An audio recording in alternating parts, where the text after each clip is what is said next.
प्रतिलेखन संख्या 8 एवं 9, स्पीड 100 वर्ड्स पर मिनट, ड्यूरेशन 10 मिनट, स्टार्ट। महोदय, दूसरे शब्दों में आर्थिक, व्यापारिक, निवेश और तकनीकी कारणों से द्वितीय महायुद्ध के बाद और शीत युद्ध के दौरान एशिया के देशों में पुनः धुंधलापन पैदा हुआ, लेकिन यह बात सही नहीं है कि एशिया की संस्कृति और सभ्यता को पश्चिम के प्रभाव और आधुनिकतम तरीकों ने नष्ट कर दिया। हाँ, एक धक्का जरूर दिया, पर समय समय पर एशिया का यह रूप, एशिया की यह सभ्यता और संस्कृति बलशाली तरीके से उदयमान होती दिखाई देती है। पंडित जवाहरलाल नेहरू ने 1945 में अपनी पुस्तक डिस्कवरी ऑफ इंडिया में एशिया की पहचान पर लिखा है कि 1000 वर्षों से जब यूरोप अपने अंधकार के युग में था, एशिया ने अपने मनुष्यों की प्रगतिशील आत्मा को प्रभावशाली ढंग से दर्शाया। उन्होंने यह विश्वास भी जताया कि एशिया की संस्कृति और सभ्यता यूरोप की संस्कृति और सभ्यता से अधिक प्राचीन है।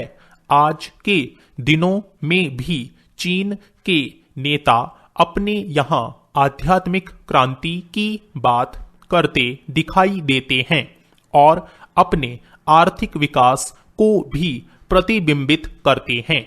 मलेशिया के प्रधानमंत्री भी बड़े गर्व के साथ मलेशिया के रास्ते की बात करते हैं और आधुनिकता और पारंपरिक संस्कृति के मिश्रण से मलेशिया का विकास करना चाहते हैं।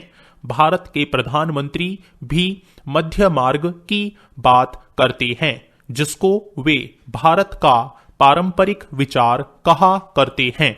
वियतनाम के यशस्वी नेता भी साम्यवादी विचारधारा को पारंपरिक सहिष्णुता के अनुसार ढालना चाहते थे। एशिया के इन सब नेताओं की समय समय पर की गई घोषणाओं का वर्तमान संदर्भों में पूरा अर्थ लिया जाना चाहिए, जो एशिया की पहचान को नए सिरे से बनाने में सहायक सिद्ध हो रहा है। पैरा, यहाँ यह भी बताना उचित होगा कि हाल के वर्षों में एशियाई देश, विशेष रूप से पूर्वी एवं दक्षिणी पूर्वी एशिया के देश एशिया के सुदृढ़ देशों के रूप में उभरे हैं और इन देशों के आर्थिक विकास की दर विश्व के किसी भी अन्य देश के आर्थिक विकास की दर से अधिक है तथा जिनके आने वाली शताब्दी में विश्व आर्थिक व्यवस्था के निर्माताओं के रूप में उभरने की आशा है। आर्थिक सफलता की इन कहानियों का श्रेय मुख्य रूप से अनुशासित कार्य, किफायत एवं बचत की ऊंची दरों जैसी एशियाई विशेषताओं को जाता है तथा इनसे देशों की जनता के जीवन स्तर में सुधार आया है और एशिया की पुनः खोज जैसा वातावरण बन रहा है। एशिया के देशों में अब आपसी भाईचारे की भावना उभर रही है और इससे ये देश परस्पर निर्भर हो रहे हैं तथा शीत युद्ध के प्रभाव से मुक्त होते जा रहे हैं। हमारी सरकार ने अपने एशियाई पड़ोसियों के साथ बेहतर संबंध बनाने में पहल करके इस बदलते रुख के प्रति सकारात्मक रवैया अपनाया है। इन सब प्रश्नों का जवाब आज उपलब्ध नहीं है, लेकिन शनह शनह इन प्रश्नों में ही इसके उत्तर मिलेंगे। एशिया अपने इन प्रश्नों के उत्तर में एक नए एशिया को जन्म देगा और अपनी एक नई पहचान बनाएगा।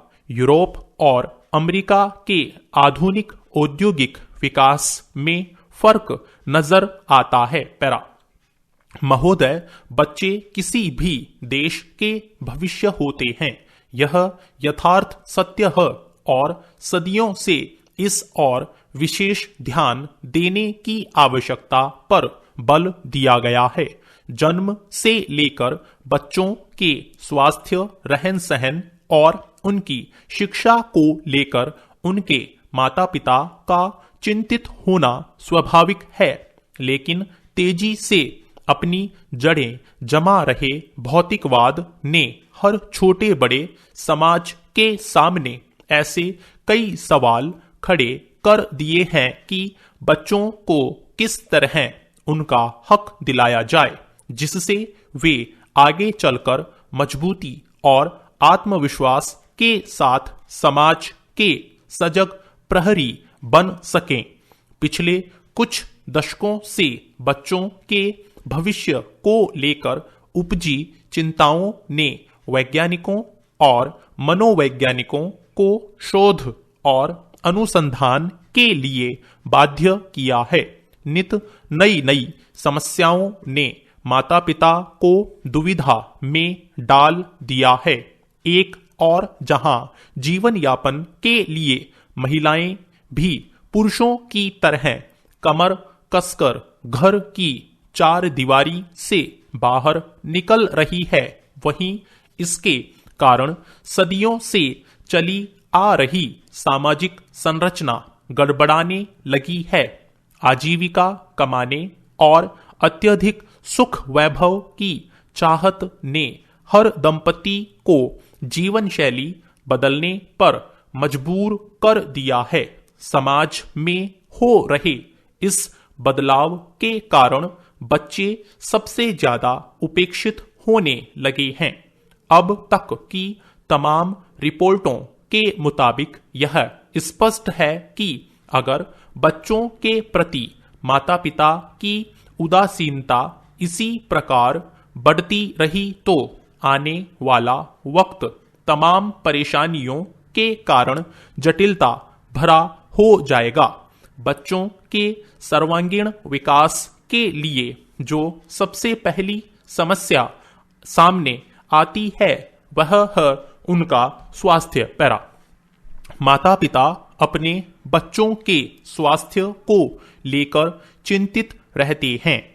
अपने सामर्थ्य के अनुसार वह कम से कम बच्चों के खाने पीने में कोई कोर कसर बाकी नहीं रहने देना चाहते। इस प्रयास में अक्सर यही देखा गया है कि माता पिता खाने पीने के मामले में बच्चों पर मनोवैज्ञानिक दबाव रखने में लगे रहते हैं। उनकी कोशिश यही रहती है कि उनका बच्चा हमेशा खाता पीता रहे और फिर यह होता है कि बच्चे के खाने पीने का कोई समय निर्धारित नहीं हो पाता और उनकी आदतें बिगड़ जाती हैं। ऐसे में खाने पीने के कारण कई प्रकार की समस्याएं पैदा होती है। इन बच्चों में मोटापा होना प्रमुख है। अगर आंकड़ों पर नजर डालें तो पता चलता है कि विकसित देशों में खास तौर से बच्चों का मोटापा चिंता का विषय बनता जा रहा है। पिछले 5 दशकों से खास तौर से अमेरिका में मोटापे के शिकार बच्चों की संख्या दुगुनी हो गई है। कुल मिलाकर 6 से 17 वर्ष की उम्र के ऐसे अमेरिकी बच्चों की संख्या लगभग 47 लाख थी। यही नहीं, इस उम्र के मोटापे के शिकार बच्चों का कुल औसत 10.9% था। ऐसे बच्चों की प्रतिशत औसत की तुलना में 2 गुना से अधिक थी। इनमें मोटापे के शिकार बच्चों की संख्या पिछले 10-12 सालों में काफी तेजी से बढ़ी है। स्टॉप। Thank you. साथियों, इस चैनल को सब्सक्राइब करें और बेल आइकन को प्रेस करें ताकि लेटेस्ट वीडियो की जानकारी आपको मिलती रहे।